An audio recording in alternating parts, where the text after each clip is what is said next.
Essa é a segunda parte do Entrevista na Beira do Rio. O nosso entrevistado de hoje é o Ladir Brant. Agora vamos falar sobre o xadrez. Vai estar acontecendo aqui em Montenegro um campeonato de xadrez, né, Ladir? Vamos dar os detalhes desse campeonato. A final do campeonato estadual Interclubes de xadrez. Vai ser realizado aqui pertinho daqui nós estamos, né, na Câmara ali, vereadores. E a antiga usina, né, nosso gasômetro, aqui de Montenegro. O local é excelente, né? E a competição ela é por equipes, é uma competição um pouco diferenciada, porque o xadrez ele é um esporte individual. Eu sempre comparo o 4 por 100 no 100 metros rasos, 4 por 100, né? Um precisa do outro, embora tu corra sozinho aqueles 100 metros, né? O xadrez é a mesma coisa, você joga uma partida, cada um vai jogar num tabuleiro, né? E a soma de pontos, a soma de vitórias, que vai determinar o placar final da equipe. 4-0, 2-2, 3-1, né? E aí, tá. Então isso aí é bem interessante, ela é estimulante. E são pouquíssimas competições que nós temos no estado do Rio Grande do Sul com essa característica, né? Santa Catarina não, tem bem bastante, São Paulo também, né? Mas nós aqui no Rio Grande do Sul não. E o pessoal tem sede, o pessoal gosta muito. Tanto que já confirmaram, a ONG, a Embrião de Alvorada, já confirmou, no mínimo eles vêm com 2 equipes, né? Pelotas também confirmou já que vai participar com 2 equipes. E Montenegro, com certeza, podemos participar com até 4, quem sabe, conseguimos colocar 4. 2 Irmãos vêm com 5 equipes. Nova Petrópolis vem com uma, já com certeza. Santa Maria se manifestou também já por telefone. Então vamos ver, acho que vai ser um sucesso. Ladir, a gente tem a informação que hoje tem cerca de 3 mil crianças em Montenegro que praticam o xadrez, né? Como é que começou essa febre pelo xadrez? Em 2006, na realidade foi em 99 que eu apresentei um projeto na SMEC e ficou engavetado. E em 2006, a secretária na época, então, a Noêmia, ela tirou, assim, não, nós temos que colocar xadrez nas escolas. Tem um projeto numa gaveta aí. Tirou esse projeto. E aí nós começamos, foi bem assim que iniciou esse projeto em 2006. Começamos na primeira escola a trabalhar, foi na 5 de maio. Inclusive até hoje, 5 de maio, eu diria expoente nesse aspecto, ela está top aqui em Montenegro. E começamos a trabalhar nos laboratórios de aprendizagem, que são aquelas crianças que têm alguma dificuldade na aprendizagem. Então, passar para o laboratório. Então, ficou fácil de trabalhar um número menor de professores, porque ao invés de trabalhar com toda a rede municipal de professores, nós trabalhamos com aqueles 16 professores que trabalham no laboratório. Então, ficou um grupo reduzido, por sua vez a criança chega no laboratório e tem o xadrez, oferecido xadrez. E claro que depois que gosta do xadrez, não faz mais parte do laboratório, não há necessidade, porque ela já recuperou aquela dificuldade que tinha. E aí, claro, mas quer continuar a jogar. Aí começaram a se formar os clubes de xadrez dentro das escolas municipais.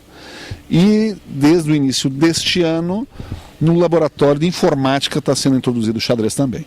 Por isso que hoje eu calculo que nós temos pelo menos umas 3 mil crianças na rede municipal que já têm um conhecimento do jogo de xadrez. Tá certo, Ladir, quais são os benefícios que o xadrez traz para a criança?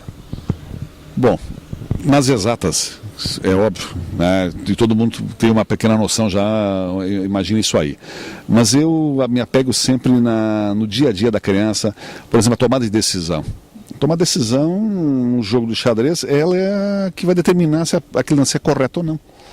Né? Então tu começa a criar uma tranquilidade para a criança, no caso tu estimula ela a ela tomar decisão dos seus atos. E ela é a única responsável depois, ou na vitória ou na derrota.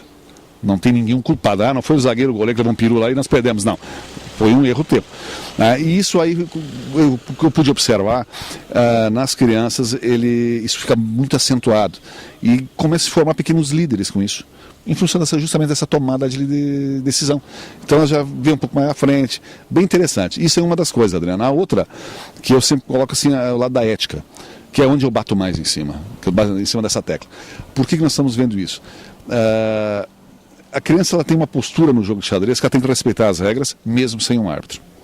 São somente os 2 jogadores, um na frente do outro, e ele tem que ter isso aí. E isso ficou interessante, isso é interessante para a criança, né?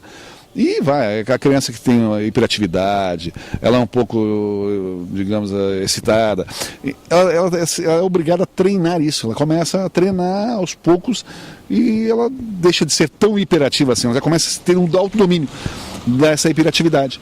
A gente observa bem isso aí. E um detalhezinho também que é bem interessante, a autoestima.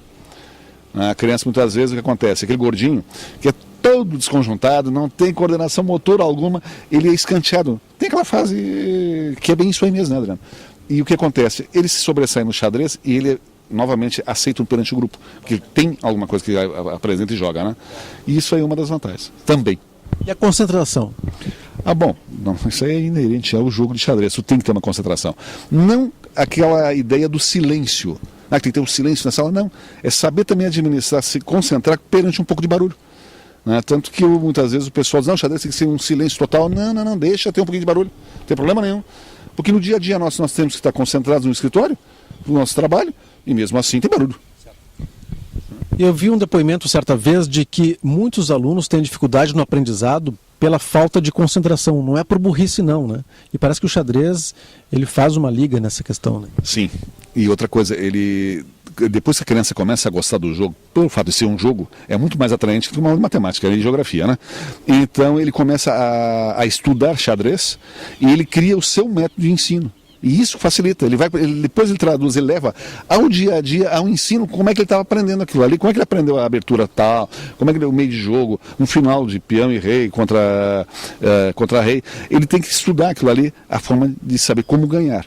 Tá? E esse estudo que ele faz ali, ele transfere depois para matemática, para história, para geografia e assim por diante. Maravilha, tá certo. Ladir, muito obrigado pela entrevista, foi um prazer conversar contigo e sucesso aí no campeonato de xadrez. Né? Com certeza, ainda mais com a cobertura JP News aí do portal Jornal Progresso Comunicação, né, do grupo. Com informações atualizadas semanalmente, né? Diariamente. Diariamente nós temos. www.progressoonline.com.br, né? Isso mesmo. Obrigado Ladir pela presença aqui. Nós ficamos por aqui com mais uma entrevista na Beira do Rio. Até mais.